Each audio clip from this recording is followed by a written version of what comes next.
السلام عليكم، ازيكم يا حبايبي؟ عاملين ايه؟ معانا فيديو النهارده توقعات ماغي فرح برج فلكي سينال حظ مليون سنة وينضم للأثرياء وأصحاب الأموال بنهاية سبتمبر.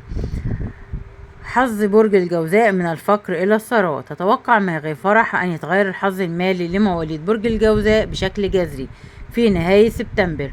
سيحظى هؤلاء الأفراد بفرص كبيرة لتحسين وضعهم المالي، مما يفتح أمامهم أبواب الثروة والأرباح التي لم يتخيلوها.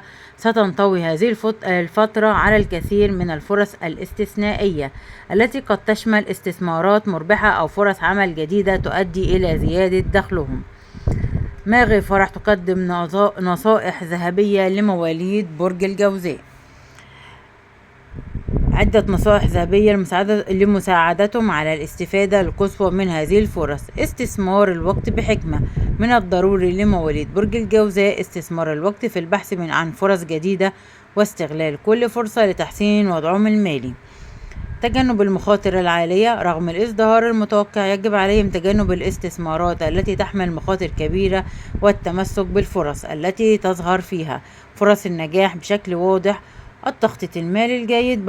يعد التخطيط المالي المحكم أساسا لتحقيق الاستفادة الكاملة من الحظ المالي الجيد، ويجب عليهم وضع استراتيجيات واضحة لإدارة أموالهم. الاستفادة من النصائح المالية.